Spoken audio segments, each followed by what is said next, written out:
கர்த்தர்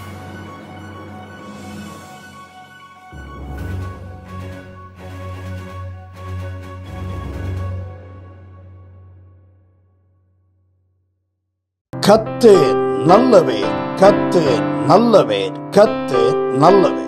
வேதத்திலிருந்து தேவனுடைய செய்திக்கு ஆதாரமாய் ஒரு வசனத்தை வாசிக்கிறேன். எபிரெயர் புஸ்தகம் 3ஆம் அதிகாரம் 3வது வசனம். எபிரெயர் 3:3. வீட்டை உண்டு பண்ணினவன் வீட்டை பார்க்கிலும் அதிக கனத்துக்குரியவனாய் இருக்கிறான். அதுபோல மோசையை பார்க்கிலும் இவர் அதிக மகிமைக்கு பாத்திரராய் இருக்கிறார். இவர் அதிக மகிமைக்கு பாத்திரராய் இருக்கிறார். இவர் பாத்திரராய் இருக்கிறார்.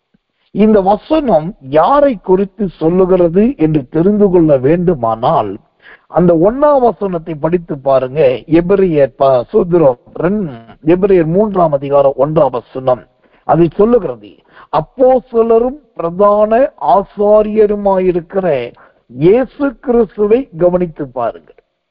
அப்போ சோதரம் இவர் பாத்திரராய் இருக்கிறார் என்கிற வார்த்தை யாரை குறிக்கிறது? 1ஆம் வசனத்தின்படி அது கர்த்தராகிய ஆசாரியராய் இருக்கிற கிறிஸ்து இயேசுவை குறிக்கிறதா இருக்கிறது. இந்த இயேசுவை குறித்து ஆவியானவர் எழுதி வைக்கும் போது அவர் பாத்திரராய் இருக்கிறார் என்று ஆவியானவர் சொல்லுகிறார்.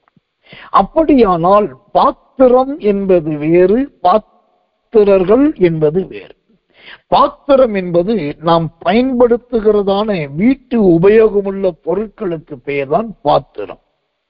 பாத்திரர்கள் என்று சொன்னால் தேவனால் பயன்படுத்தப்படுகிறவர்கள், ஆண்டவரால் உபயோகப்படுத்தப்படுகிறவர்கள், தேவனுக்காக பிரயாசப்படுகிறவர், இவர்களுக்கு பேர்தான் பாத்திரர்கள். அந்த வரிசையிலே ஊழியக்காரர்கள், அப்போஸ்தலர்கள், தீர்க்கதரிசிகள், மெய்ப்பர்கள், சுவிசேஷகர், இவர்கள் மாத்திர பாத்திரர் கிடையாது. இவர்களெல்லாம் பாத்திரராய் மாற்றின அந்த இயேசுவே ஒரு பாத்திரர் என்றுதான் இந்த எபிரெயர் 3:3 சொல்லுவோம். அவர் பாத்திரராய் இருக்கிறார். எதற்கு பாத்திரராய் இருக்கிறார்? கன்னி மரியாள் மூலமாய் இந்த உலகத்திலே இரட்சகராய் பிறப்பதற்கு அவர் பாத்திரராய் இருக்கிறார். இயேசு கிறிஸ்து என்னும் நாமத்தை கொண்டு ஜனங்களுடைய பாவத்திலிருந்து அவர்கள் விடுவிக்க அவர் பாத்திரராய் இருக்கிறார். வழிகளை ஆயத்தம் பண்ண வந்தே யோவா ஸ்நானகன் மூலமாய் ஞானஸ்நானம் எடுக்க அவர் பாத்திரராய் இருக்கிறார். உபவாச நாட்களிலே வனாந்தரத்திலே சாத்தானுக்கு எதிர்த்து நின்று அவனையும் வார்த்தைகளையும் ஜெயிப்பதற்கு அவர் பாத்திரராய் இருக்கிறார். மீன் பிடிக்கிறவர்களையும் வலை அலசி கொண்டிருக்கிறவர்களை பார்த்து என் பின்னே வாருங்கள், உங்களை மனுஷர்களை பிடிக்கிறவர்கள் ஆக்குவேன் என்று சொல்லி மற்றவர்களை தொழில் செய்கிறவர்களை ஊழியக்காரர்களாய் மாற்றுவதற்கு இவர் பாத்திரராய் இருக்கிறார். ஊனருக்கு சோத்திரம் கை கால்களை கொடுக்கவும், செவிடருக்கு நல்ல செவித்திறனை கொடுக்கவும், குருடருக்கு பார்வையை கொடுக்கவும், நோய்வாய்ப்பட்டவர்களை குணமாக்குவதற்கும் இவர் பாத்திரராய் இருக்கிறார். அது மாத்திரமல்ல, பிதாவை குறித்தும் எலியாவை குறித்தும் ஏனோக்கை குறித்தும் பிரசங்கிப்பதற்கு நல்ல பிரசங்கியார் என்று சொல்லக்கூடிய பிரசங்கத்துக்குரிய பாத்திரராய் இருக்கிறார். அது மாத்திரமல்ல, பிதாவோடு நடக்கிறதும் பிதாவோடு உறவாடுகிறதும் பிதாவை வெளிப்படுத்துவதற்கும் இவர் பாத்திரராய் இருக்கிறார். அதோடு மாத்திரமல்ல, இவர் நினைத்தால் ஒரே நேரத்தில் 5000 பேருக்கு ஆகாரம் கொடுக்கவும், இவர் நினைத்தால் ஒரே நேரத்தில் 4000 பேருக்கு போஜனம் கொடுக்கவும் இவர் பாத்திரராய் இருக்கிறார். கர்த்தர் நல்லவை. அவரை நேசிக்கிற ஜனங்களால் நல்ல போதகரை என்று அழைக்கப்படுவதற்கு இவர் பாத்திரராய் இருக்கிறார். சில நேரத்திலே சத்துருவானவனே வரும்போது அந்த சத்துருவானவனிடத்திலும் அன்பாய் பேசி உள்ளே இருக்கிற சத்துருவை துரத்தி வெளியே இருக்கிற சரீரத்தை விடுதலையாக்குவதற்கு இவர் பாத்திரராய் இருக்கிறார். இவர் சிலுவையில் அறையப்பட்ட போது கல்லறைக்குள் இருக்கிறவர்களை எழுந்து எருசலேமை நகரத்திலே நடக்க வைப்பதற்கு இவர் பாத்திரராய் இருக்கிறார். இவர் சிலுவையில் அறையப்பட்ட போது எருசலேமிலிருந்து தேவாலயத்தின் திரைச்சீலை கீழ் தொடங்கி மேல் வரைக்கும் 2 கிளிய பண்ணுவதற்கு இவர் பாத்திரராய் இருக்கிறார். நியாயப்பிரமாணத்தை ஒழித்து கிருபையின் பிரமாணத்தை கொண்டு வருவதற்கு இவர் பாத்திரராய் இருக்கிறார். தன்னை அண்டிக் கொண்டு வந்தவர்களுக்கு நல்ல ஆவிக்குரிய தேவனாய் இருக்கிறதுக்கு இவர் பாத்திரராய் இருக்கிறார். உலகத்தையும் உலகத்தில் உள்ளவைகளை ஜெயிப்பதற்கு இவர் பாத்திரராய் இருக்கிறார். உடன்பிறந்த சகோதரர்கள் உண்டு, உடன்பிறந்த சகோதரிகள் உண்டு.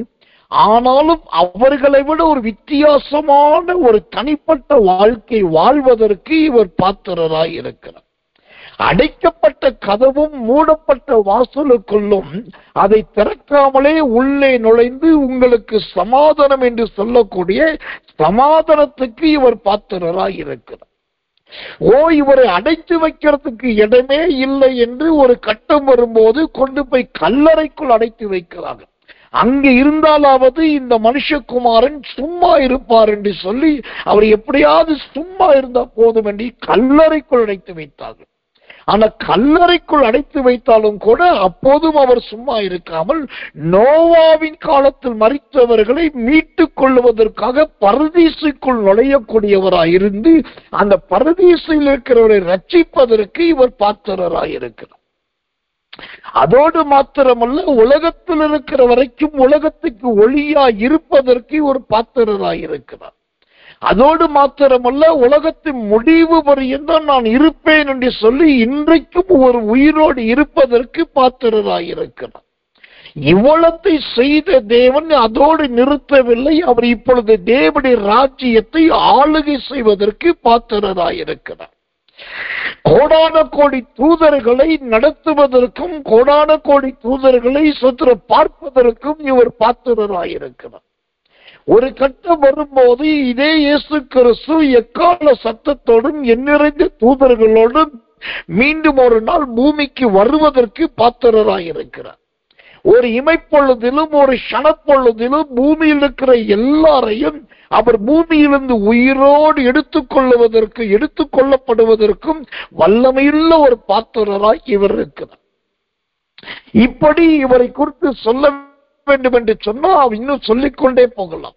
ஒரு கட்டம் வரும்போது பூமிக்கு வந்து மணவாட்டி சபையை தன்னோடு கூட சுத்திகரித்து அலங்கரித்து எருசலேமுக்கு எடுத்துக்கொண்டு போவதற்காக வரும்போது அர்மேகதோன் யுத்தம்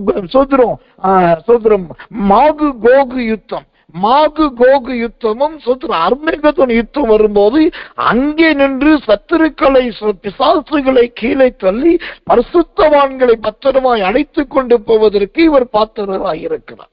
அடுத்த ஒரு கட்டம் வரும்போது அந்தி கிறிஸ்து பூமியில ஆளும் போது ஒரு தேவனுடைய வல்லமையாய் ஒரு புறப்பட்டு வந்து அந்தி கிறிஸ்துவை பிடித்து பூமிக்கு கீழே பூட்டி வைப்பதற்கு இவர் பாத்திரராயிருக்கிறார்.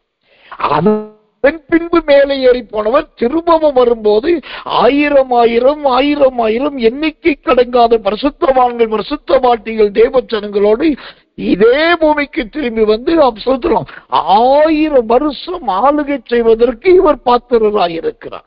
அதன் பின்பு வெள்ளை சிங்காசனத்தில் உட்கார்ந்து நியாயம் தீர்க்க இவர் பாத்திரராயிருக்கிறார். பரலோகத்துக்கு வேண்டியவர்களை பரலோகத்துக்கும் நரகத்துக்கு வேண்டியவர்களை நரகத்துக்கு அனுப்புவதற்கும் இவர் பாத்திரராயிருக்கிறார். ஒரு கட்டம் வரும்போது இதெல்லாம் செய்து முடித்து வானத்தை மடமடவென்று உருட்டுவதற்கு இவர் பாத்திரராயிருக்கிறார். மேகங்கள் மறைந்து போக வைப்பதற்கு இவர் பாத்திரராயிருக்கிறார். இன்றைக்கு உலகமே நிறைந்திருக்கிற 238 நாடுகள் இந்த பூமியில் உண்டு. 238 நாடுகள் நிறைந்த இந்த பூமியை ஒரு நாள் ஒன்றுமில்லாமல் இந்த பூமியை மறைந்து போக பண்ணுவதற்கு இவர் பாத்திரராயிருக்கிறார். இதோடு இவருடைய செயல் முடியல. அதுக்கப்புறம் கர்த்தர் நல்லவே அதை விட ஒரு பெரிய காரியத்தை செய்ய போகிறார். அதுதான் புதிய வானத்தை உண்டாக்குவதற்கு இவர் பாத்திரராயிருக்கிறார். அப்புறம் புதிய பூமியை உண்டாக்குவதற்கு இவர் பாத்திரராயிருக்கிறார். புதிய வானமும் புதிய பூமி உண்டாகிறது என்று சொன்னால் திரும்பவும் மீண்டும் ஒரு மனுமக்களை கர்த்தர் உண்டாக்குவதற்கு பாத்திரராயிருக்கிறார். இது எல்லாமே இன்றைக்கு, நேற்றைக்கு, நாளைக்கு, நாளைய மறுநாள் நடக்க போவது கிடையாது. இது எல்லாம் நடப்பதற்கு எத்தனையோ ஆண்டுகள் ஆகும். ஆனால் அத்தனை ஆண்டுகள் நடக்க போகிற இம்மைக்குரிய மறுமைக்குரிய எல்லா காரியங்கள் நடப்பதற்கும் இவர் ஒருவர் தான் பாத்திரராய் இருக்கிறார். அதனாலதான் இங்கு ஆவியானவர் எழுதி வைத்திருக்கிறார், இவர் பாத்திரராயிருக்கிறார். இங்க தெரிந்து கொள்ளுங்க, நீங்க ரட்சிக்கப்பட்டது ஏதோ பெரிய அற்புதம் நினைக்கிறீங்க. நீங்க கிறிஸ்தவர்களா இருக்கிறது ஏதோ பெரிய உலகத்துல அதிசயம் நினைக்கிறீங்க. ஆனா அவர் நினைத்தா வானத்தை சுருட்டுகிறவர், அவர் நினைத்தால் பூமியை காணப்படாமல் போக பண்ணுகிறவர், அவர் நினைத்தால் அர்மகதோன் யுத்தத்திலே சாத்தானை கீழே தள்ளுகிறார். இவ்வளவு பயங்கரமான, இவ்வளவு மகத்துவமான அவரை நீங்கள் ஆண்டவராய் கொண்டிருக்கிறீர்கள் சொன்னால் அதை விட ஒரு பெரிய சந்தோஷம் வேற என்ன இருக்கிறது? இவர் சூலாயுதத்தை பிடித்து கொண்டு வந்து யுத்தம் பண்ணுகிற தேவன் நம்முடைய தேவன் அல்ல. குள்ள நரிகளையும் கரடிகளையும் அனுப்பி யுத்தத்தை பண்ணி நான் தான் ஜெயித்து தன்னை பெருமைப்படுத்திக் கொள்ளுகிறவர் இவர் அல்ல. இவர் எழுந்தாலே பூமி கிடுகிடுக்கும், நின்றாலே வானம் நடுநடுங்கும், நடந்தாலே உலகம் திரும்பி பார்க்கும். அவ்வளவு வல்லமை உள்ளவர். ஆக மொத்தம் உயர வானத்துக்கும் கீழே பூமிக்கும், பூமிக்கு கீழே இருக்கிற பாதாளத்துக்கும், மேலே வானத்துக்கு மேல இருக்கிற பரலோகத்துக்கும், எல்லாவற்றுக்கும் எல்லா நாமத்துக்கும் ஒரே நாமமா இருக்கிறவே இந்த எபிரெயர் 3:3 சொல்லுகிறபடி அவர் பாத்திரராய் இருக்கிறார். அவர் என்று சொல்லப்படவில்லை, இவர் பாத்திரராய் இருக்கிறார். இவர் பாத்திரராய் இருக்கிறார். யார்? அவர்தான் அந்த 1ஆம் வசனம் சொல்லுகிறபடி ஆசாரியராயிருக்கிற கிறிஸ்து இயேசு. ஆனா இங்க ஒரு வருத்தமான ஒரு செய்தி, துக்கமான ஒரு செய்தி உண்டு. என்னன்னாக்கா, அந்த எபிரெயர் 3:1 சொல்லுது, கர்த்தர் நல்லவன், இவர்தான் அப்போஸ்தலர், இவர்தான் பிரதானமானவர், இவர்தான் ஆசாரியர், இவர்தான் கிறிஸ்து, இவர்தான் இயேசுன்னு சொல்லிட்டு கடைசியா ஒரு கெஞ்சுதலின் வார்த்தையும் ஆவியன் எழுதி வைக்கிறார். என்ன வார்த்தைன்னா, அவரை கவனித்து பாருங்கள். இங்க நான் சொன்னனே, இவ்வளவு பெரிய பெரிய பெரிய பெரிய பெரிய பெரிய காரியங்களுக்கு பாத்திரராய் அவர் இருந்தாலும் ஒரு வருத்தமான செய்தி என்னன்னா, இவ்வளவு வல்லமை நிறைந்த மகிமையான அந்த தேவனை கவனித்து பார்க்கறதுக்கு ஆட்கள் கிடையாது. ஜெப நேரம் வரும்போது தான் அவங்களுக்கு சமையல் வேலை வரும். செய்திக்கு நாம் கருகலான சத்தியத்தை அறிந்து கொள்ள வேண்டிய நேரம் வரும்போது தான் மற்ற காரியங்களை பேச வேண்டியது வருது. இதை தேவனை கவனிக்க வேண்டும் என்பது கிடையாது. அந்த வசனம் சொல்லுகிறது, இயேசுவை கவனித்து பாருங்கள். இன்னைக்கு இயேசுவை எப்படி கவனித்து பார்க்கிறீர்கள் சகோதரரே? எப்படி கவனித்து பார்த்தீர்கள் சகோதரி? அவர் குழந்தையாய் பிறந்ததை கவனித்தீர்களா? அவர் வாலிபனாய் நாசரேத்து ஊரிலே வளர்ந்தாரே, அதை கவனித்தீர்களா? அவர் எருசலேமிலே ஆசாரியர்களுக்கு மத்தியிலே பேசிக் கொண்டிருந்தாரே, அதை கவனித்தீர்களா? அல்லது சொத்திரம் ஒரு கட்டம் வரும்போது பாத்திரத்துல தண்ணியை ஊற்றி சேலையத்துக்கு இடுப்புல கட்டிக்கிட்டு சீசருடைய கால்களை கழுவி கொண்டிருந்தாரே, அதை கவனித்தீர்களா? கர்த்தர் நல்லவன், சோதரர் என்னிடத்தில் வாருங்கள், நான் உங்களுக்கு இளைப்பாறுதல் தருவேன் சொன்னாரே, அதை கவனித்து பார்த்தீர்களா? இல்லை, எந்த நேரமும் அவர் அற்புதத்தை செய்தார், மீனை கொடுத்தார், அப்பத்தை கொடுத்தார், குருடனுக்கு கண்ணை கொடுத்தார், செவிடனுக்கு சத்தத்தை கொடுத்தார், ஊமையனுக்கு வாயை கொடுத்தார், எனக்கு ஒரு அற்புதம் நடக்கட்டும் சொல்லி அற்புதத்தை கவனித்து பார்த்தீர்களா? உங்களுடைய கவனித்து பார்க்கிற பார்வை இயேசுவை பார்க்கிற விதம் எப்படிப்பட்டதா இருக்கிறது? இன்றைக்கு ஆண்டவர் சொல்லுகிறார், அப்போஸ்தலனாகிய பவுல் சொல்லுவதை போல, காலத்தை பார்த்தால் பிரயோஜனமாய் இருக்க வேண்டிய நீங்களோ இன்னும் பாலுங்கிற குழந்தையை போலவே இருக்கிறீர்களே. யாரா பால் கொண்டு வருவா, எந்த பால் பாட்டில கொடுப்பாங்க, அந்த பால் பாட்டில ரப்பர் இருக்குமா, நல்ல சூம்பி குடிப்போமா, உறிஞ்சி குடிப்போமா, கொஞ்சம் கொஞ்சமா குடிப்போமா, பால் குடித்தே வாழ்க்கை ஓட்டுவோமா என்கிற குழந்தைத்தனமா இருக்கிறீர்களா என்பதை யோசித்து பாருங்கள். இன்னும் நீங்க பாலுங்கிற குழந்தைகளை போல இருக்கிறது உண்மைனாக்கா கிறிஸ்து இயேசுவை நீங்கள் இன்னும் கவனித்து பார்க்கவில்லை என்று அர்த்தம். நான் சொன்னேனே அவரை கவனித்து பாருங்கள் என்று சொன்னால், இன்றைக்கு சொன்னேன் பாருங்கள், அவர் பாத்திரராய் இருக்கிறார் என்று. வானத்தை உண்டாக்க பாத்திரராய் இருக்கிறார், பூமியை ஏற்படுத்த பாத்திரராய் இருக்கிறார், அந்த சராசரங்களை ஏற்படுத்த பாத்திரராய் இருக்கிறார். பூண்டு மசோத்திர செடி கொடி வாசி எல்லாவற்றையும் உருவாக்க பாத்திரராயிருக்கிறார், மிருகங்களை சிருஷ்டிக்க பாத்திரராயிருக்கிறார். கர்த்தர் நல்ல நீதிமான்களை படைக்க பாத்திரராயிருக்கிறார், மனிதர்களை உருவாக்க பாத்திரராயிருக்கிறார், நாடுகளை தேசங்களை ஏற்படுத்த பாத்திரராயிருக்கிறார், பிரயாணங்களுக்கு வாகனங்களை கொடுக்க பாத்திரராயிருக்கிறார், மலைகளில் தங்கியிருப்பதற்கு பாத்திரராயிருக்கிறார், வனாந்தரத்தில் பிரயாணம் பண்ண பாத்திரராயிருக்கிறார், ஆசரிப்பு கூடாரத்தில் வாசம் பண்ண பாத்திரராயிருக்கிறார், அழைக்கிற இடத்தில் வருவதற்கு பாத்திரராயிருக்கிறார், அற்பமானவர்கள் சொற்பமானவர்கள் நீதிமான்களை மாற்ற பாத்திரராயிருக்கிறார். இப்படியெல்லாம் அவர் பாத்திரராய் இருக்க, நீங்களோ இன்னைக்கும் அவர் கிறிஸ்து பிறப்பதை குறித்தும் கிறிஸ்து பூமியில வந்ததை குறித்தோ இன்னும் அவர் சொத்துல அற்புத அடையாளத்தை செய்கிறார், அவர்தான் இரட்சகர், அவர்தான் பாவத்தை மன்னிக்கணும், அதையே சொல்லிக் கொண்டிருக்கிறீர்களே. அந்த இயேசுவை என்றைக்கு நீங்கள் கவனமாய் உயர்ந்த இடத்திலே கவனித்து பார்க்க போகிறீர்கள்? அவரை கவனித்து பார்க்கிற விதமே அற்பமானதா இருக்கக்கூடாது.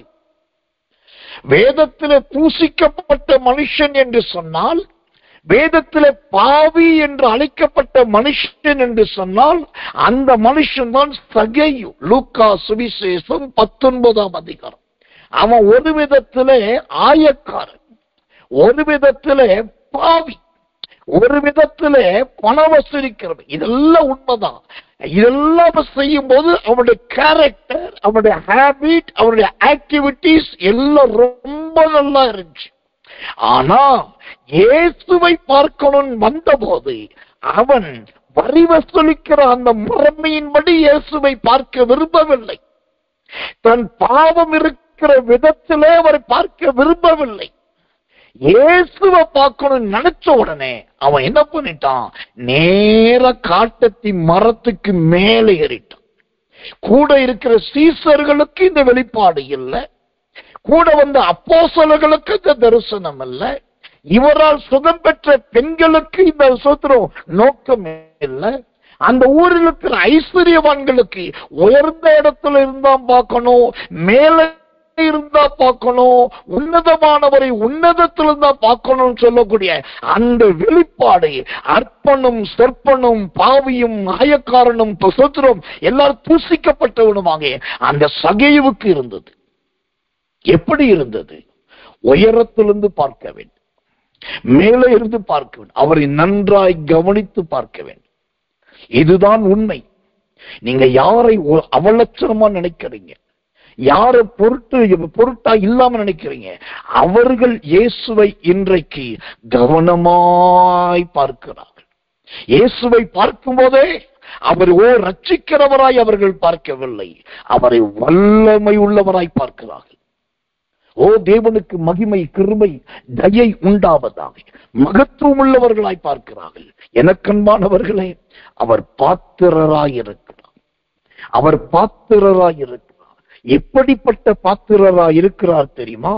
எசேக்கியேல் ராஜா வியாதிப்பட்ட போது அவனுக்கு வியாதியிலிருந்து சுகத்தையும் கொடுத்து 15 ஆண்டுகள் நீடித்திருக்க அவனுக்கு வாழ்நாளையும் அதிகரித்து கொடுத்தாரே, அதற்கு பாத்திரராயிருக்கிறார். இந்த செய்தியை கேட்கிற உங்கள் சரீரத்திலே எந்த வியாதி இருந்தாலும், நீங்க வாழ்நாள் குறுகினவர்களாக இருந்தாலும், இவர் பாத்திரராய் இருக்கிறபடினால் இன்றைக்கே உங்களை சுகமாக்கவும், இன்றைக்கே உங்க வாழ்நாளை நீட்டித்து கொடுக்கவும் இவர் பாத்திரராய் இருக்கிறார். இவர் எதற்கு எப்படி பாத்திரராய் இருக்கிறார் தெரியுமா?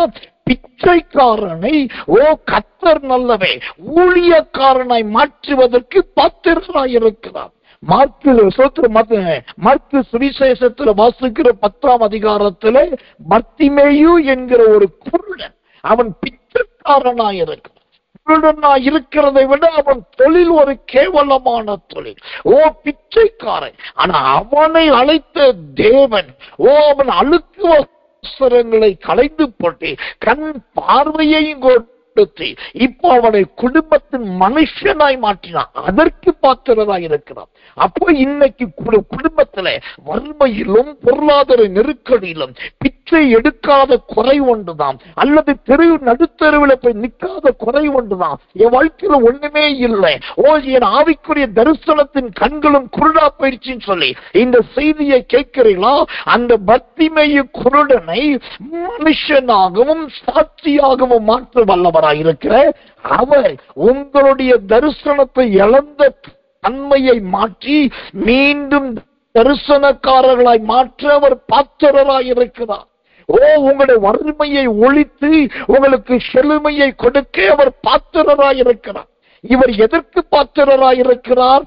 அப்போஸ்தலர் நடபடிகள் 3ஆம் அதிகாரத்திலே பிறவி முதல் பிச்சை எடுத்துக் கொண்டிருந்தே ஒரு முடவன், அந்த முடவனை பார்த்து அவன் பொன்னையும் வெள்ளியையும் தேடிக்கொண்டிருக்கும் போது பொன்னும் வெள்ளியும் இல்லை, இயேசுவின் நாமத்தில் நடை என்று சொல்லி அந்த முடவனுடைய கால்களை குறித்து வேதம் சொல்லுகிறது, அவன் கால்களும் கரடுகளும் பலம் கொண்டது.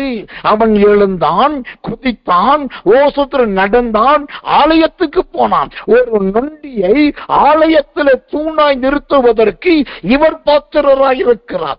இன்றைக்கு உங்க ஆவிக்குரிய காரியத்திலே முடங்கி போயிருக்கிறீர்களா? ஜெபஜீவியத்திலே தளர்ந்து போயிருக்கிறீர்களா? முன்னொரு காலத்தில் கை நீட்டி கொடுத்தவர்களாகி நீங்கள் இன்னைக்கு கை நீட்டி வாங்க வேண்டியவர்களாக இருக்கிறீர்களா? பூம்பி போன உறுப்புகளோடும் பூம்பி போன அவயவத்தோடும் முடங்கி போனவர்களாக இருக்கிறீர்களா? உங்களை ஆண்டவர் மீண்டும் உயிர்ப்பிக்க அலங்கார மண்டபத்தில் அல்ல, அலங்கார ஆலயத்துக்குள் கொண்டு போவதற்கு அவர் பாத்திரராயிருக்கிறார். இதை நீங்கள் விசுவாசிக்க வேண்டும், இதை நீங்கள் நம்ப வேண்டும். என் ஆண்டவர் என்னை எழுந்திருக்க பண்ண பாத்திரராயிருக்கிறார். என் ஆண்டவர் என்னை நடக்க பண்ண பாத்திரராயிருக்கிறார். நான் அலங்கார மண்டபத்தில் வேடிக்கைக்காரனாய் அல்ல, அலங்காரமுள்ள ஆலயத்துக்குள் நுழைகிறவனாய், மீண்டும் என்னை பலிபீடத்தில் நிற்கிறவனாய், மீண்டும் ஊழியத்தை செய்கிறவனாய் மாற்றுவதற்கு அவர் எனக்கு பாத்திரனாய் இருக்கிறார் என்று நீங்கள் நம்ப வேண்டும். இதோடு அவருடைய ஊழியம் முடியவில்லை. கர்த்தர் நல்லவே. லூக்கா சுவிசேஷம் 7ஆம் அதிகாரம் 11 முதல் 17 அங்கு ஒரு இளம் பெண், ஒரு விதவை ஸ்திரீ, கர்த்தர் நல்லவே, அவளுக்கு புருஷன் இல்லை, இருந்த ஒரே பிள்ளை செத்து போயாச்சு. அவள் அழுகிறான், மகனே நீ எழுந்து வா, நான் உனக்காக சாகிறேன், நீ கல்லறைக்கு போகாதே, நான் மண்ணுக்குள் போகிறேன். கதறி துடித்து அழுகிறார். அதை பார்த்த இயேசு அவர் பாத்திரராய் இருக்கிறபடினால் பாடையை தொட்டார், எழுந்திருக்க சொன்னார், வாலிபனோடு பேசினார், மரித்தவனை உயிரோடு எழுப்பி தாயினிடத்தில் கொடுத்தார். அப்போ மரித்த வாலிபர்களை உயிரோடு எழுப்புவதற்கு இவர் பாத்திரராய் இருக்கிறார். உங்க வீட்டில் இருக்கிற வாலிப பையன்கள் செத்து போனவர்களாய் இருக்கிறார்களா? உங்க வீட்டில் இருக்கிற வாலிப பிள்ளைகள் மரித்து போன நிலைமையில் இருக்கிறார்களா? உங்க வீட்டில் இருக்கிற வாலிப குமாரரும் குமாரத்திகளும் ஆவிக்குரிய நிலைமையில் இல்லை, கர்த்தருக்கு பயப்படுகிற பயம் இல்லை, பரிசுத்த ஜீவியம் இல்லை, அவர்களை சொல்லவும் முடியல, கட்டுப்படுத்தவும் முடியல, அவர்கள் திசை திருப்பவும் முடியல என்று சொல்லி அந்த தாயார் அழுததை போல நீங்கள் அழுது கொண்டிருக்கலாம். இந்த தேவன் பாத்திரராய் இருக்கிறார். இந்த தேவ செய்தியின்படி உங்கள் இளம் குமாரனையும் குமாரத்திகளையும் ஆண்ட மீண்டும் எழும்ப பண்ண போகிறார். அந்த வசனம் சொல்லுகிறது, அந்த தாயினிடத்தில் ஒப்புவித்தார். உங்களுடைய ஏக்கம் வீண் போகாது தாயே, உங்கள் விண்ணப்பம் வீண் போகாது தகப்பனே. உங்க வீட்டிருக்கிற வாலிபர்களை மீண்டும் உயிர்ப்பிக்க ஜனிப்பிக்க அவர் வல்லவராயிருக்கிறார். அவர் எப்படிப்பட்டவராய் பாத்திரராயிருக்கிறார்? இளம் வாலிபனை உயிரோடு எழுப்புவதற்கு அவர் எப்படிப்பட்ட பாத்திரராயிருக்கிறார்? அந்த லூக்கா சுவிசேஷம் 7ஆம் அதிகாரம் 11 16:17 சொல்லுகிறது, மகா தீர்க்கதரிசியானவே நம்மத்திலே தோன்றி இருக்கிறார். மகா தீர்க்கதரிசியானவே நம்மத்திலே தோன்றி இருக்கிறார். உங்க மகனையும் மகளையும் ரட்சிப்பதற்காகவே, உங்க குமாரனையும் குமாரத்தையும் ரட்சிப்பதற்காகவே அவர் மகா தீர்க்கதரிசியின் பாத்திரராய், மகா தீர்க்கதரிசியாக பாத்திரராய் உங்க குடும்பத்துக்குள் வருகிறார்.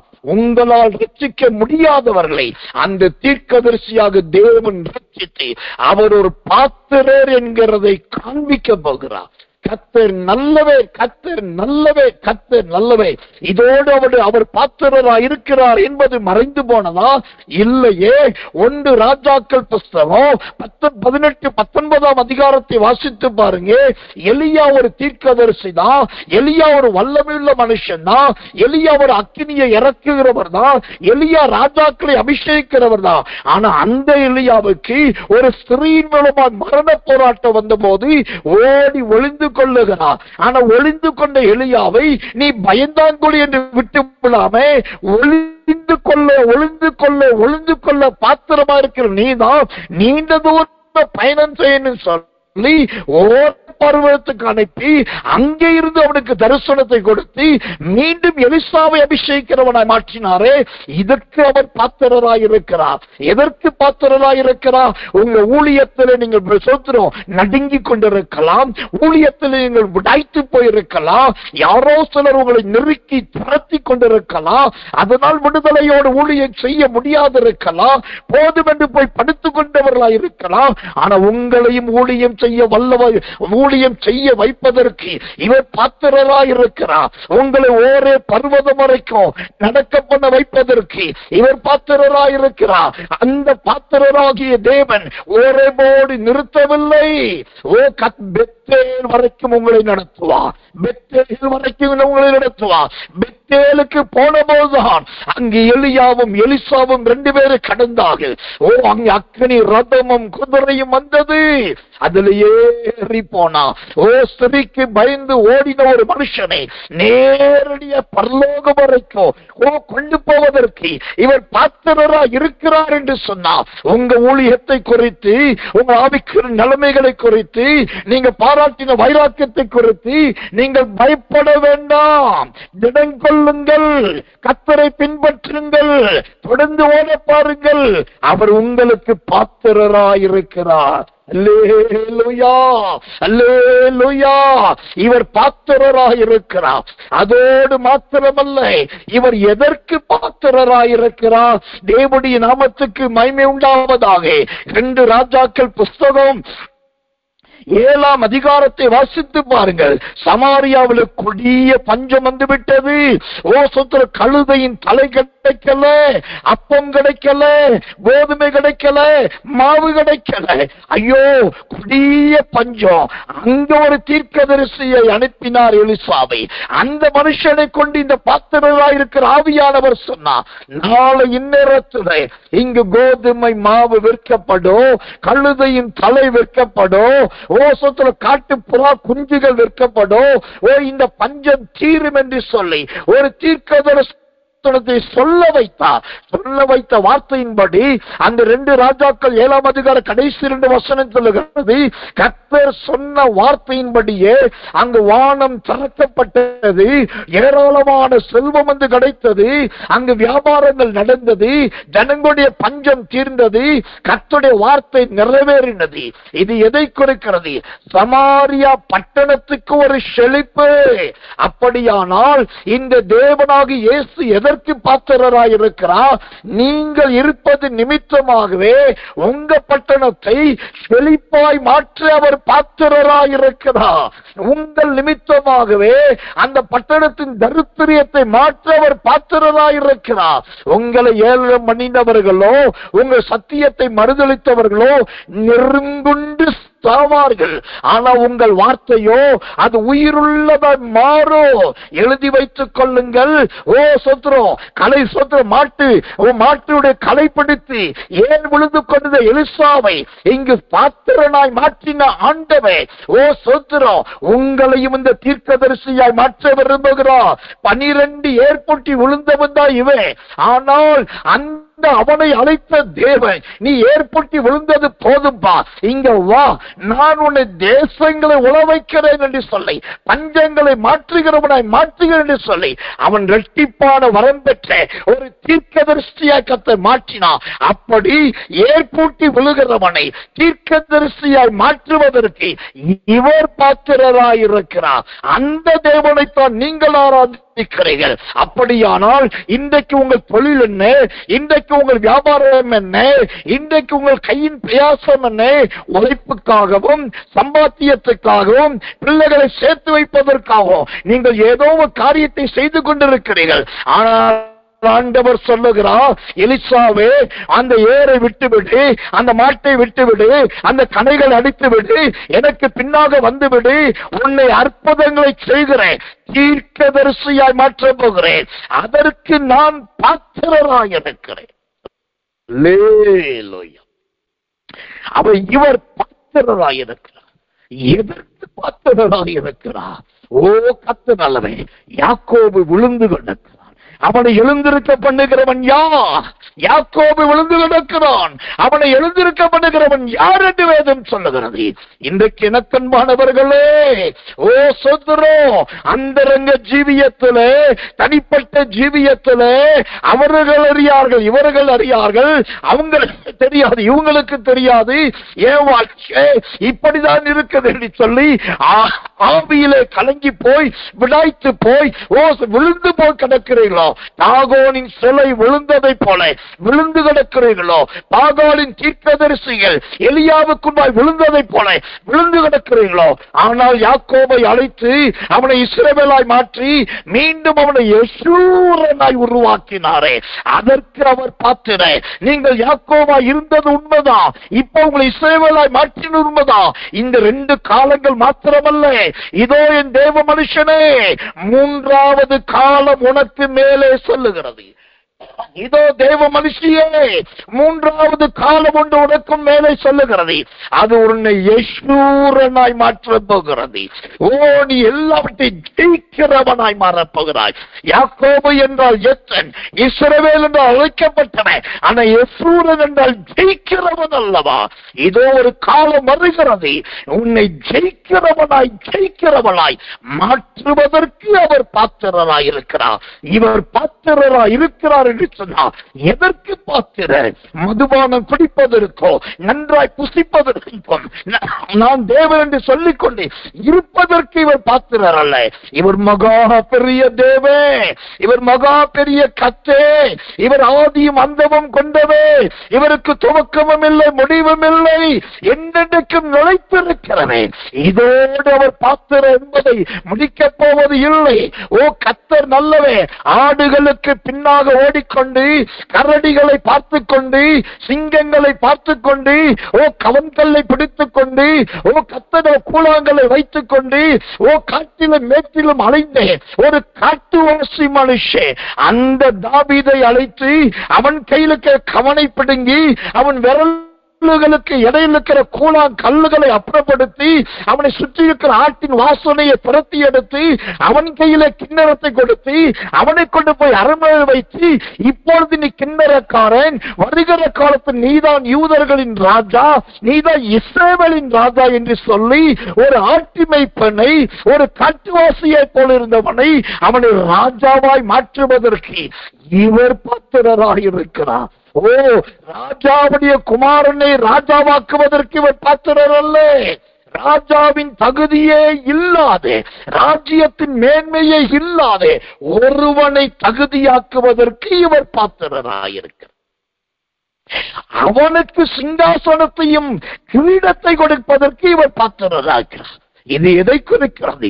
உங்க வேலையை நீங்க இழந்திருக்கலாம், உங்க அதிகாரத்தை நீங்க இழந்திருக்கலாம், உங்க படிப்புக்கு ஏற்ற வேலை இல்லாத இருக்கலாம். நான் கையில கவன் கல்ல வச்சிருக்கிறேன், கவனை வச்சுட்டு இருக்கிறேன், நான் கூழாங்கல்ல பிடிச்சிட்டு இருக்கிறேன். ஐயோ, கோபக்காரனாகிய சிங்கம் போன்றவனையும், ஓ சோத்திரம், எரிச்சல்காரனாகிய கரடி போன்றவனை சந்திக்கிறேன். என் வாழ்க்கையே போராட்டமாயிருக்கிறது என்று அங்கலாய்க்கிறாயா?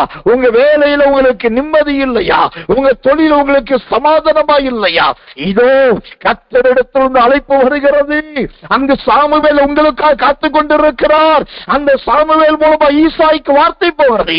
ஈசாய் மூலமா சகோதரர்களுக்கு செய்தி போகிறது. சகோதரர் ஓடி வந்து தாவீதை அழைத்து போகிறார்கள். அங்கு போனால் அந்த தாவீதுக்காகவே தைல குப்பி வைக்கப்பட்டிருக்கிறது. என்றைக்கு அந்த தைலம் உள்ளே இறங்கினதோ அன்றைக்கு தாவீது மாறினான். அவன் கண்கள் அழகிய கண்களாய் மாறினது, சிவந்த மேரியா மாறினது, நல்ல ரூபம் உள்ளவனாய் மாறினான். 1 சாமுவேல் 16ஆம் அதிகாரம் 18ஆம் வசனத்திலிருந்து அவன் வாசிக்கிறது தெரிந்தவன், அவன் பராக்கிரமசாலி, அவன் யுத்த வீரன், அவன் காரிய சமத்தன், அவன் சௌந்தரியம் உள்ளவன், கர்த்தர் அவனோடு கூட இருக்கிறார். இந்த 9 அடையாளங்கள் தாவீதுக்கு எப்போது கிடைத்தது? அந்த தைல குப்பின் தைலம் ஊற்றப்படும் போது. எனக்கு அன்பானவர்களே, இன்றைக்கு உங்க வேலையில தள்ளப்பட்டவர்களாய், நிறுத்தப்பட்டவர்களாய், இழந்தவர்களாய், தகுதியற்றவர்களாய் இருக்கலாம். ஆனா இதோ ஒருவர் பாத்திரராய் இருக்கிறார். அந்த பாத்திரர் தான் உங்களை பாத்திரமாய் மாற்ற போகிறார். உங்களுக்கு கொண்டு நீதியின் சூரியன் உதிக்கிறது. உங்களுக்கு நீதியின் சூரியனுடைய வெளிச்சம் வருகிறது. இருளில் நீங்கள் பெரிய வெளிச்சத்தை காணப்போகிறீர்கள். ஏசாயாவின் புத்தகம் 9ஆம் அதிகாரம் 3ஆம் வசனத்திலே இருளில் இருக்கிறவர்கள் பெரிய வெளிச்சத்தை கண்டதை போல உங்களுக்கு அந்த வெளிச்சத்தை வைத்திருக்கிறார். விசுவாசிக்கிறீர்களா? இப்பொழுதே கர்த்தரை ஸ்தோத்திரம் பண்ணுங்க. நீங்க இருக்கிற இடத்துல இந்த வெளிச்சம் முடிக்கட்டும். ஷபாதியா கரகதனமரா ரெகதடியா கத்ரமல வலக்கத்ரா. நன்றி ஆண்டவரே. அவர் பாத்திரராயிருக்கிறார். இவர் பாத்திரராயிருக்கிறார். எதற்கு பாத்திரராயிருக்கிறார்? ஓ கர்த்தர் நல்லவே. அவரை குத்தின கண்கள் யாவும் அவரை காணும்படி அவர் பாத்திரராயிருக்கிறார். ஓ கர்த்தர் நல்லவே. ஆசாரியர்கள் இவரை பார்த்தார்கள். வேத பாரகர்கள் இவரை சோதித்து பார்த்தார்கள். அதிகாரிகள் இவர்களை பிரசோத்திரம் விரட்டி பார்த்தார்கள். ஒரு கட்டம் வந்தபோது இவரை குத்தின கண்கள் யாவும் இவர் நீதிமான் என்று அறிக்கையிட்டது. இவர் நீதிமான் என்று அறிக்கையிட்டது. அவர்கள் யார் குத்தினார்களோ, யார் துத்தினார்களோ, யார் துத்தினார்களோ அதே இஸ்ரேல் தேசத்திலே, அதே எருசலேமிலே இயேசு உயிர் தெழுந்தவராய் உலாவத்தார். அப்ப எல்லாரும் பார்க்கிறார்கள். இவரை என்னமோ சொன்னமே, இவர் மரியாளின் குமாரன் என்று சொன்னமே, யோசேப்புக்கு பிறந்தவர் என்று சொன்னமே, ஆபிரகாமை விட மிஞ்சினோடு பேசுகிறார் என்று சொன்னமே.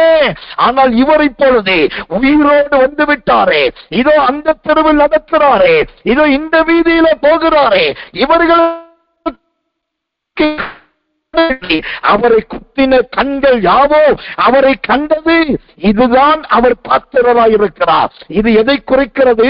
உங்களுடைய ஆவிக்குரிய ஜீவியத்திலே, உங்க குடும்பத்திலே நீங்க மட்டும் ரட்சிக்கப்பட்டிருக்கலாம், உங்களுக்குள் மட்டும் மனதுர்பல் இருக்கலாம், கூட இருக்கிறவர்களோ உங்களை குத்தலாம், காயப்படுத்தலாம், கொடையலாம், என்னமும் செய்யலாம். ஒரு நாள் வருகிறது, அந்த கண்கள் உங்களை மகிமை பொருந்தினதாய் பார்க்க போகிறது. மகிமை பொருந்தினதாய் பார்க்க போகிறது. காரணம், இவர் பாத்திரராய் இருக்கிறார். உங்களை மகிமை பொருந்தினவர்களாய் மாற்ற இவர் பாத்திரராய் இருக்கிறார். ஐயா, அந்த பாத்திரராகிய தேவனை நோக்கி 2 கைகளை உயர்த்தி இப்போதே ஆண்டவர்கிட்ட சொல்லுங்க. என்னை குத்தினவர்களோ, என்னை சஞ்சலப்படுத்தினவர்களோ, என்னை வியாகுலப்படுத்தினவர்களுக்குண்டாக நான் உலா வர வேண்டும் ஆண்டவரே, நான் உலா வர வேண்டும் ஆண்டவரே, நான் ஊர்வலம் வர வேண்டும் ஆண்டவரே, அதை அவர்கள் பார்க்க வேண்டும் ஆண்டவரே, அதற்கு கிருபை நீர் தான் செய்ய வேண்டும் ஆண்டவரே. நீர் பாத்திரராய் இருக்கிறல்லவா, என்னை பாத்திரவானாய் மாற்றும் என்று கேளுங்க.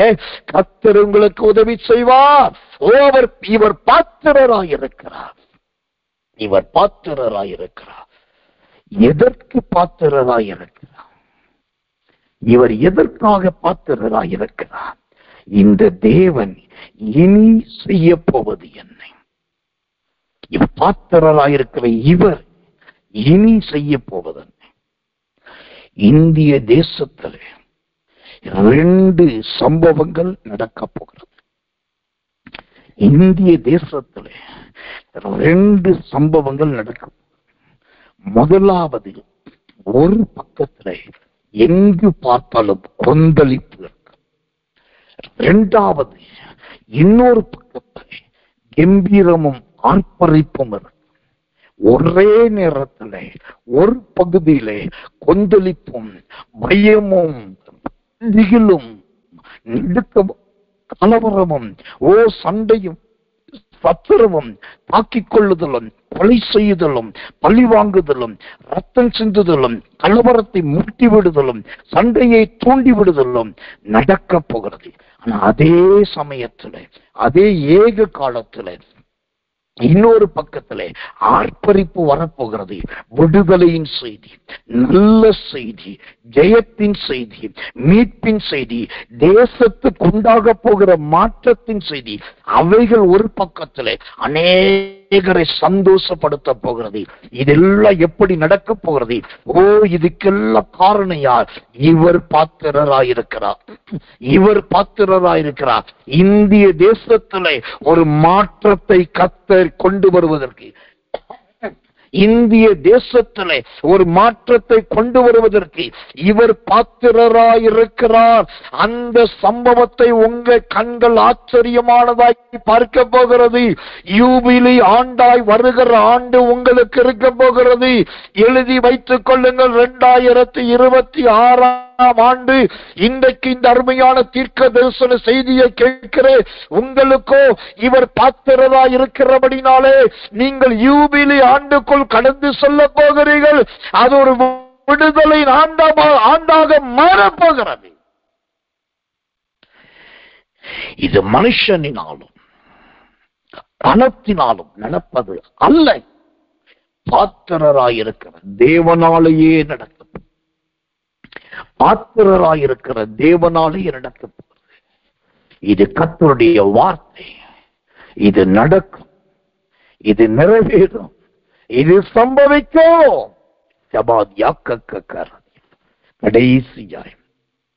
கடைசியாய் இவர் பாத்திரராயிருக்கிறார். எதற்கு பாத்திரராயிருக்கிறார்? கர்த்தர் நல்லவன்.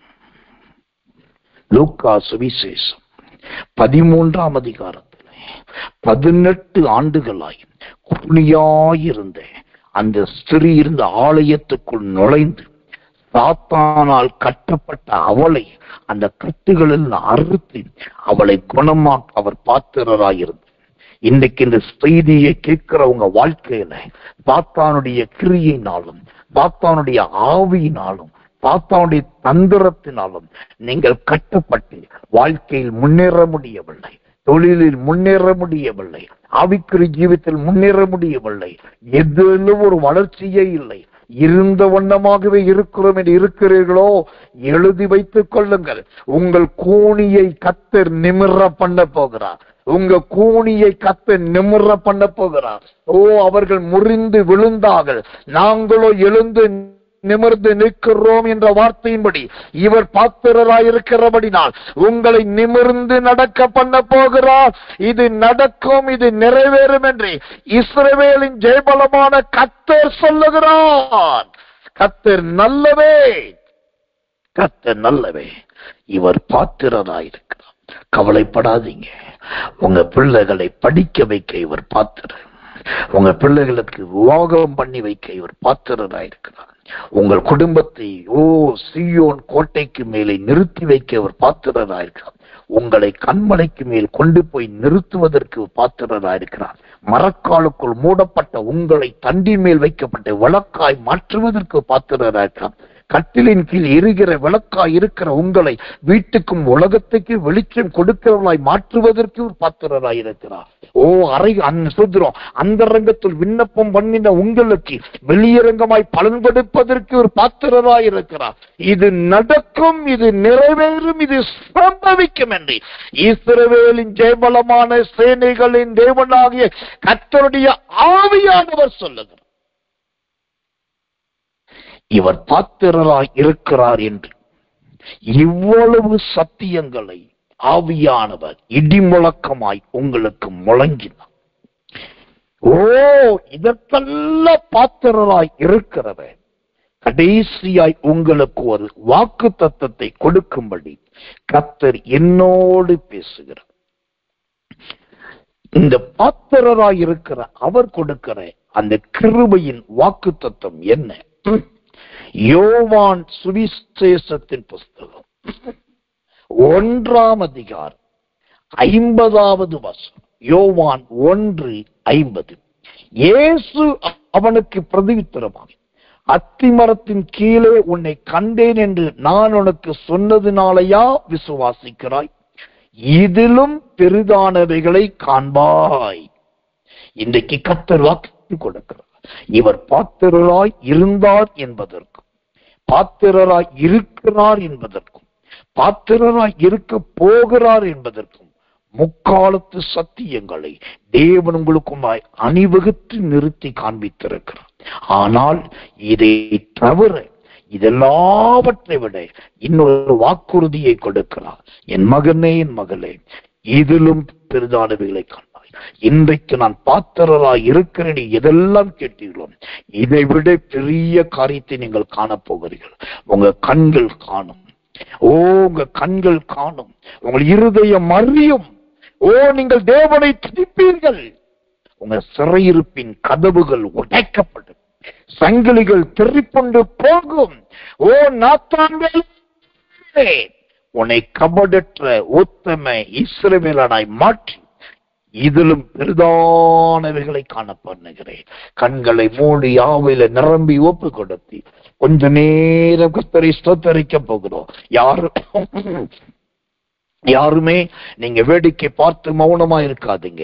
இவர் பாத்திரராய் இருக்கிறார். உங்களுக்கு எந்த பாத்திரமாய் உங்களை மாற்ற விரும்புகிறாரோ அந்த அபிஷேகம் இப்பொழுது இறங்க போகிறது.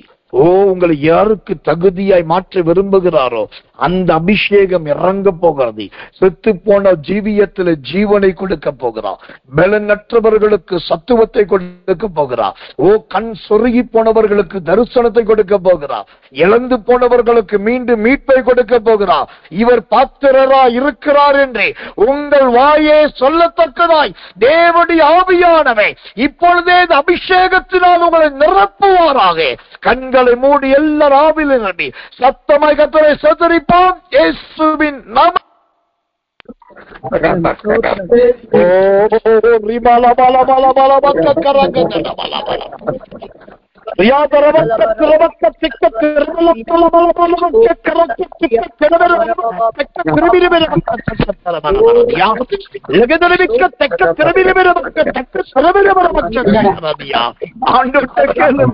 ஒரு விஷயனுக்கு பாத்திரராய் வாருமையா, ஒரு விஷயனுக்கு ஒரு பாத்திரராய் வாருமையா, நீரே பாத்திரராய் மாறுமாட்டவரேன்.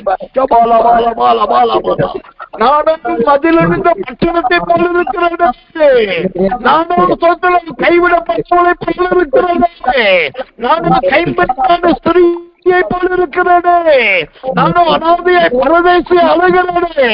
நீரே பாத்திரராக இருக்கிறீர். ஆண்டவரே,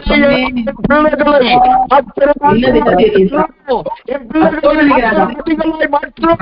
நீர் பாத்திரராக இருக்கிறீர். ஆவியில நிரம்புங்க, அந்நிய பாஷை பேசுங்க, கர்த்தர்ட்ட போராடுங்க. இப்பொழுது அந்த கிருபையை நாமத்தினாலே வல்லமை இறங்குவதாக, அக்கினி இறங்குவதாக, மகிமை இறங்குவதாக. தேவனுடைய மகிமை வல்லமையாய் இறங்கி அந்த பிள்ளைகளை தந்தா டகசுடா லக்கா துடக்கரா லீபல் லகசுடா கரகத்திரி இழந்து போன அபிஷேகத்தை அவர் திரும்ப கொடுக்கிறாரே. மீண்டும் மனதாளி சமாதியை தந்தா டகசுடா கத்தரதியா இயேசுவின் நாமத்தில் வெளியேறுகிறது.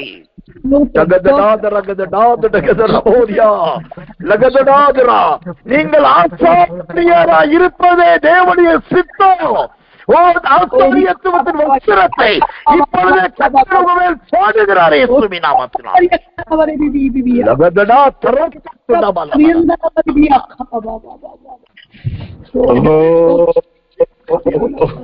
பாத்திரராயிரு உங்களை உருமாற்றுவதற்கு இவர் பாத்திரராயிருக்கிறார். அவருடைய சாயலாய் மாற்றவங்க இவர் பாத்திரராயிருக்கிறார். அவரோடு வைத்துக் கொள்ளுவதற்கு இவர் பாத்திரராயிருக்கிறார். நன்றி நன்றி பிதாவே, நன்றி பிதாவே, நன்றி பிதாவே. ஆமென், ஆமென். ஆண்டவர் இன்றைக்கு மகிமையாகவும் மழையாகவும் இறங்கி வந்திருக்கிறார். ஆண்டவர் இன்றைக்கு மகிமையாகவும் மழையாகவும் இறங்கி வந்திருக்கிறார். அநேகரை அபிஷேகத்திற்கு ஸ்தோத்திரத்தோடு இருங்க. இந்த சமயம் வாய்த்தாலும் வாய்க்காவிட்டாலும் இந்த செய்தியை திரும்ப போட்டு கேளுங்க. தனியா இருந்து கேட்டு கேட்டு ஒவ்வொன்றுக்கும் ஸ்தோத்திரம் பண்ணுங்க. நீங்க ஸ்தோத்திரம் பண்ண ஸ்தோத்திரம் பண்ண ஸ்தோத்திரம் பண்ண அவர் பாத்திரராயிருக்கிறதை போல உங்களையும் பாத்திரவானும் பாத்திரவதியுமாய் மாற்றி விடுவா. நிறைய பேருக்கு இந்த வார்த்தைகள் அனுப்பி அநேகரை பாத்திரவான்களை மாற்றுங்க. கண்களை மூடி நாம் ஜெபிப்போம். அன்புள்ள நல்ல பரம பிதாவே, நல்ல அருமையான இந்த இரவு ஜெபத்துக்காக அற்பமும் சொற்பமும் அப்பிரயோஜனமான அடியானை கொண்டு நீர் மகிமையாய் வெளிப்பட்டதற்காக ஊழியக்காரன் என்று சொல்லுவதற்கோ தேவ மனுஷன் என்று சொல்லுவதற்கோ எவ்வளவேனும் நான் பாத்திரவானல்ல. ஆனால் நீர் பாத்திரவானாயிருக்கிறீர், நீர் பாத்திரராயிருக்கிறீர். அதை இன்றைக்கு அநேகருக்கு கொடுத்திருக்கிறீர். செய்தி நேரத்திலே அநேகரை விடுவித்ததற்காக, அநேகருக்கு மீட்பை கொடுத்ததற்காக, பலரையும் இன்றைக்கு அபிஷேகித்ததற்காக